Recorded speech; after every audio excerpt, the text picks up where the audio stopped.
Good stuff. So, you can clap if you want. I know you really wanted to, so. So there I was, just a little kid, and I had walked down the sidewalk away from my house, just a few houses down, and got to the street, and it was just laying there. And I thought, man, I've always wanted this moment. And so I reached down and I picked it up and I held it in my hand and I began to dream. I wonder what it would sound like. I wonder how far the glass would shatter. And all these emotions in me, this excitement, this anticipation. And yet there was this other emotion, this other feeling. It's like Jiminy Cricket's voice in my head. I don't know. This tension building up within. Is that really the best thing to do? Shh. There's excitement. There's this energy you can feel. And I remember picking that up and rolling around in my hands. And I remember there was a decision moment. Remember Indiana Jones in the Last Crusade? And it's Harrison Ford there, and Sean Connery's hurt, the character, and Harrison runs, gets all the way back to like where the Holy Grail is, and it's him and this other guy says, well, okay, I got to grab the Holy Grail, and he grabs this like gold jewel encrusted goblet, and he takes a drink, and then it doesn't end too well for him. Like, just things happen to him, he dies, and that old guy in the corner, like the guard, it's been there for centuries, and he says that old gnarly voice, like, he chose poorly. And like, that's creepy. And then Harrison Ford, he's like, okay, well, Christ was a carpenter, maybe that's what he grabs that wooden goblet and he drinks a little bit and nothing happens to him. And the guard says, you chose wisely. I wasn't Indiana Jones that day. And I remember picking that up and just throwing it down as hard as I could against the street as I looked, and there was no one within sight. And I remember hearing the sound effect. But see, the sound effect I heard was not the glass shattering. It was actually a door closing from several yards away. And I looked down the street, and I realized it was my front door that had slammed shut. And there was a figure moving up the sidewalk. And it was my father. And he did not look like he wanted a hug. And I remember telling my feet, run, feet! And they did not move. We had a long conversation, a lot of chatting, mostly him, as I swept up the glass. And I realized an important lesson that day. It's important to pay attention to the tension in your life. And I grew up. I got bigger a little bit. My decisions got bigger, the ramifications of those decisions, the consequences, the rewards of them, but also the ramifications and everything that would flow out of them got bigger too. And our lives revolve around all these ordinary moments and ordinary decisions. And yet sometimes there comes these key moments in life. Sometimes you'd never choose them. Sometimes they're really weighty and hard moments. Some of you have faced those. And they're not a moment you'd wish on anybody. Remember, Glenn kind of unpacked last week that these key moments in life, they involve some things. They involve an element of risk. They involve this element of choice, this decision that has to be made in the midst of it. And they also involve this opportunity that maybe in the midst of this key moment that you experience in life, there's an opportunity for you to actually grow in a love and trust relationship with God, maybe like no other moment in your life. And maybe it's a moment you wouldn't have chosen. Maybe it is a moment that you would have chosen. And friends, we can go throughout our lives, and so often we wake up tomorrow, Monday, and we'll make decision after decision, and we'll go throughout the course of all the day. And we will forget a beautiful reality. We'll get lulled into life and forget the beautiful reality that God is always active behind the scenes in our lives, that he is always dialed in, that he is wanting to craft and prepare his people to be his people. And God is always wanting to build your character. We focus so much on our circumstances, don't we? It's what grabs our attention. It's what gets our focus. And yet God is wanting to craft and mold your character that you might be his people. And so throughout the decisions of your Monday and your Tuesday and your Wednesday and every day that unfolds, God is there. It's what Paul writes, remember in Philippians chapter 1, he says, look, he who started a good work in you will be what? Will be faithful to complete it. God is always active behind the scenes. And so often we get lulled into life and we forget that. We just think it's us. And there's this beautiful passage as we've been kind of looking into the life of David. And I want us to look into an encounter he had, but I want us to see this passage first. Take your Bibles if you want and go to Psalm 78. If you're kind of new to the Bible and you don't have one, take your neighbors. It's okay. In Psalm 78, Asaph is the psalmist here. He's writing about the history, the story of God. And he's all the way back to Jacob and all the way back to the patriarchs and all the way back to God's activity. And he follows that throughout the Exodus and as the people are coming out of Egypt and into the promised land. And he's got this chorus after chorus of how God's been active in their life. And at the very end of this psalm, if you're not careful, you'll miss something here. At the very end, verse 70, he says this, speaking of God, and God chose David, his servant. And he took him from the sheep pens. From tending the sheep, he brought him to be the shepherd of his people, Jacob. And David shepherded them with, what's it say? With integrity of heart. And with skillful hands, he led them. Now, integrity of heart does not equal perfection of behavior.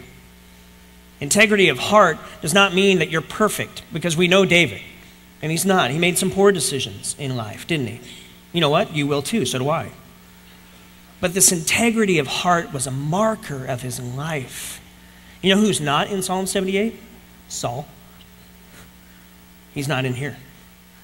David is. We know that David is called the man after God's own heart, that there's something about this integrity of heart that God really wants to mold, and that he's highlighting and pulling out of David's story. David learned a very valuable lesson in life. For the most part, David learned to pay attention to the tension within him. He learned to understand that sometimes God is working, that God is always working behind the scenes. Some people call it the red flag. Maybe you're facing a circumstance, a situation. It's like, just feels like there's a red flag here. Like, man, maybe I shouldn't go this way. Maybe some people call it the Holy Spirit. It's the spirit check deep within.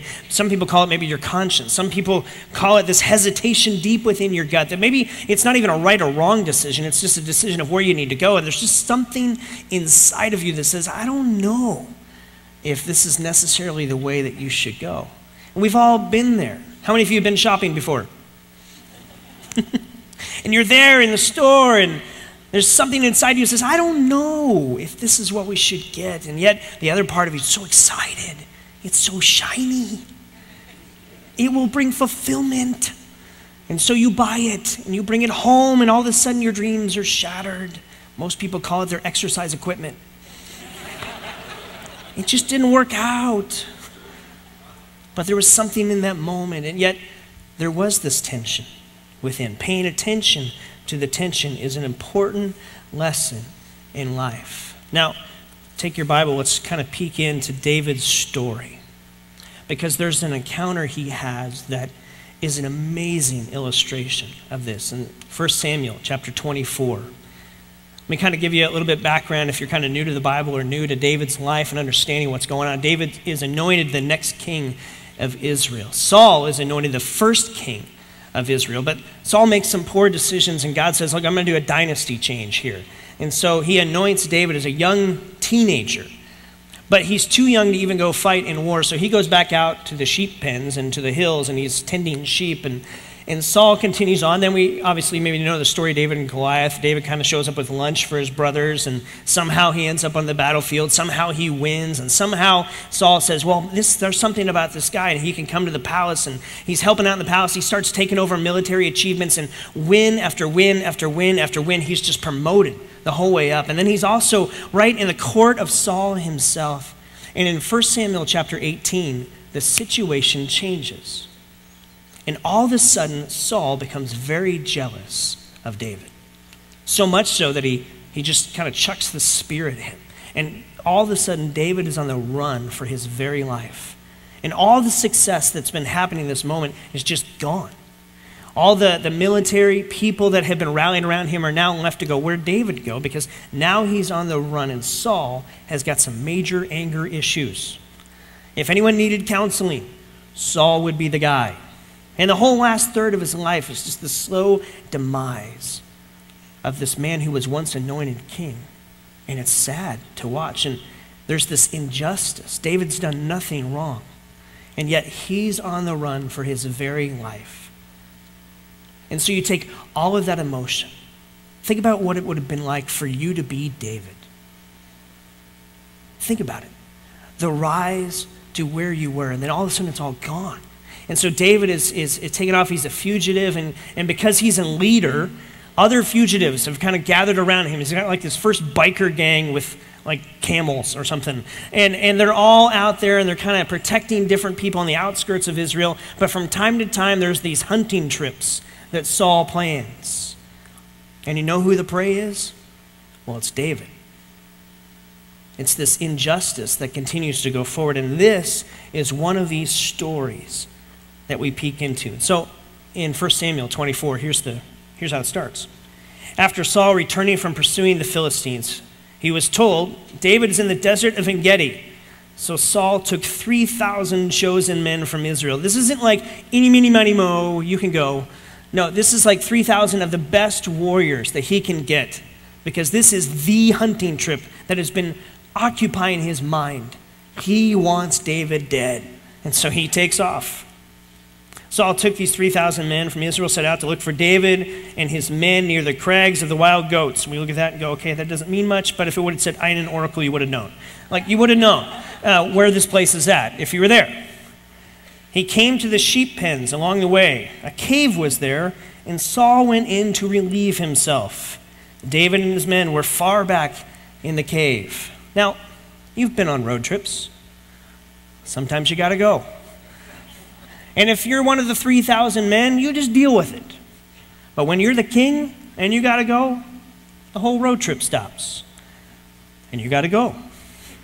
And you know where I'm going with this. And so Saul goes into this cave to relieve himself. And this isn't just a cave with like some of David's men scattered in it. This is the cave that David himself and his inner circle are in this cave. Can you imagine? You have your enemy that's pursuing you, trying to take your life now in the most vulnerable position they could ever possibly be in. Just feet from you. And he doesn't know you're there. Can you imagine? And then the conversation starts with David's men. Oh, David, can you believe it? Remember that fortune cookie we got the other night? And it said, opportunity would soon knock on your door. Bang, bang, bang. This is it. This is sure. Remember around the campfire you talked about how your enemy will be delivered into your hands? This is that. Like he's right there, and it ain't going to get more vulnerable than this. He's right there. Surely this is a God thing. Surely this is the most opportune time you will ever have. This is epic. Think about it, David. Think about it. Saul walks into the cave. You've fought with all these men that are out there. Moments later, you walk out of the cave with Saul's head. Just dramatic. All we're missing is the soundtrack. This is amazing. This is like Gladiator. And David, can you imagine what he's thinking? Wow. Like, I didn't see that coming. Maybe this is that moment. Maybe this is the moment I need to seize, and everything seems to line up, and all the stars seem to align. And why do I make a big deal about that? Because we're no different than those men in that moment. We love it when a plan comes together. We love it when the stars begin to align and things seem to be coming together our way, and we look for it. And we're like, oh, this has got to be a God thing. And so often, our emotions can get us to a place that we even cloud out some things that are still there and still exist. We begin to push down the tension that maybe is in this moment. Our decisions can get clouded by our emotions, by legitimate desires. And all of a sudden we start fulfilling them in illegitimate ways. But Jack, I'm married, I know, and my marriage just really isn't where I wanted it to be. But there's this person, and I've really hit it off with him. They keep coming into my store every single week. Don't you work at a grocery store? But we keep meeting, and it's like it's meant to be. And they really want to grow spiritually, and I really want to grow spiritually. And it's like they love spearmint gum, and that's my favorite too. They drive a car, and I drive a car. They have a brown Bible, and I got a brown Bible too. And we connect, and it's like they're my soulmate. Really? Really? Really? And our emotions can take us to a place where we start perceiving and thinking things. And it may look like an opportune moment. Verse 4 goes on. The men said, this day the Lord spoke of, when he said, I will give your enemy into your hands for you to deal with as you wish. Then David crept up unnoticed. Can you imagine what's going on in David's mind as he's getting closer with the dagger in hand? And all of the echoes of his men, all the echoes of everything that says this is that moment. And all of a sudden, something within David begins to pay attention to another tension in his life. Sometimes that tension will come from within you. Sometimes that tension comes externally too. Here's what I know to be true. Some of you here might be struggling with addiction, an issue of some sort that you have closed off emotionally to that. And the tension that would well up within you, you just kind of silence that. And yet God has provided some other people around you, people who actually love you and care about you, that want to see you do well in life, and they keep coming alongside you time after time after time, picking you up. And once you get back on your feet, you kind of push them all away and say, I got this, I got this. And yet, maybe God is using some external tension to try to get your attention. So somewhere along the way, David's walking up behind Saul. He's creeping, he's crouching. We don't know how long it took for him to actually get up beside Saul. But somewhere along the way, there's this tension that builds within him. And he begins asking questions, maybe. Saul is the anointed king. Who anointed him? Oh, that's right. God kind of did that. How smart is it to replace what God puts in place? Probably not that smart. Probably not that smart. Is murdering the king wrong? Oh, yeah, I guess it is. Murdering the king's wrong. I shouldn't. I know he's chasing me. He's doing this to me. For you to retaliate that way, is that wrong? Yeah, I guess that's wrong. And David cuts off a part of Saul's robe. And he comes back to his men. In verse 5, here's what it says. Afterwards, David was conscience-stricken for having cut off a corner of his robe. See, doing that in that culture literally meant, I wish you were dead. It was a deep insult. And he said to his men, the Lord forbid that I should do such a thing to my master, Yahweh's anointed, the Lord's anointed. God put him in place. God forbid that I should lift my hand against him, for he is the anointed of the Lord. With these words, David rebuked his men and did not allow them to attack Saul. And Saul left the cave and went his way. David used every bit of leadership aptitude he had Literally, the word rebuke in Hebrew means that David tore his men to pieces. Every bit of leadership in him to say, we will not do what you're wanting to do. We're not going to do it. It's not right. And so there's this tension. A couple different things stand out to me. One is sometimes the people that are telling you what you should do are just flat out wrong. Sometimes, not all the time, but sometimes. The people that might be telling you what you need to do are just flat out wrong.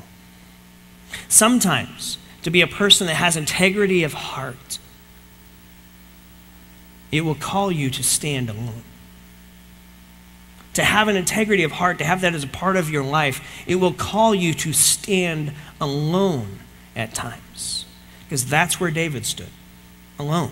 The only one who paid attention to the tension within him. The only one who said, this isn't necessarily the way it's going to go. Now, here's the truth about David's life and his situation that's true of yours too. And that is, David had no idea the outcome of what his decision would be. He just didn't know. He didn't know what the outcome would be. And you don't either, of the decisions you face. You like to think you do. I do too. I like to think that I can manipulate and I can run scenarios and I can kind of determine where the outcome is going to go. But the truth is, I don't know. They're only projections. They're only maybes. They're not for sure. You don't know the outcome of what those decisions are going to be. This is a moment of trust for David. Will you trust me? Because what you're thinking about doing is outside of my law. It's outside of my wisdom. It's outside of the principles I've given you. Are you going to trust me or are you going to trust yourself? I told you, I will orchestrate. I will determine your outcomes. You will be king. Or you can try to manipulate your circumstances and you'll get what you get. This is a moment of trust. So it goes on, verse 8, David went out of the cave. He called to Saul, my lord the king. When Saul looked behind him, David bowed down and prostrated himself, his face to the ground. He said, Saul, why do you listen when men say David is bent on harming you? This day you have seen with your own eyes how the Lord delivered you into my hands in this cave. Some urged me to kill you, but I spared you. I said, I will not lift my hand against my master, because he is the Lord's anointed. David begins to speak truth into this situation, and you can too. In your decisions and the things that you face, you can speak truth. Saul, you're getting bad advice. People are telling you that I'm after you, but I'm not. You're the one that's deciding this. Today was the day, and I chose not to. See, my father, look, here's a piece of your robe in my hand. I cut off a corner of your robe, but I did not kill you. Now understand and recognize that I'm not guilty of wrongdoing or rebellion. I have not wronged you, but you are hunting me down to kill me. And then this beautiful verse. May the Lord judge between you and me. May the Lord judge between you and me, and may the Lord avenge the wrongs you have done to me. But my hand will not touch you. Saul, I'm not going to let your bad behavior and your bad decisions determine my response. I'm just not going to do that. I'm going to pay attention to the tension. I want to be a man that has integrity of heart, and the best I know how in the decisions that lie before me, I'm going to follow God. I may not get it right all the time, but the best I know how, I want to follow God. To be a person that has integrity. Sometimes you'll stand alone, and sometimes you've got to move forward. Wouldn't it have been cool if David was crawling forward towards Saul and an angel showed up and said, David, 7 chapters from now, God's going to take Saul out. You're going to move forward toward being king. So hang in there. Isn't that what you want? It's what I want. God, write me a letter. Send an angel. Let the angel's footprints be burned into my carpet that I might know. But David didn't get that, did he? In that emotionally charged moment, he had to make a decision. He had to decide. Imagine if you were David and you knew that 7 chapters from now, but he didn't know. And since you don't know, but since you know the one who does, why not follow him? Don't try to manipulate circumstances. Let God orchestrate those and the outcomes. You cooperate the best you know how. Maybe another truth is what David did in that moment is he decided, I'm going to do the next right thing I know to do. I don't know everything, but I'm going to do the next right thing to do. And so he makes this decision.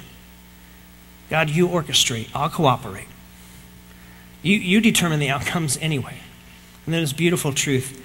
God takes full responsibility for the life that's fully devoted to him. God takes full responsibility for the life that's fully devoted to him. Does that mean everything's going to be rosy and perfect? No. Welcome to life.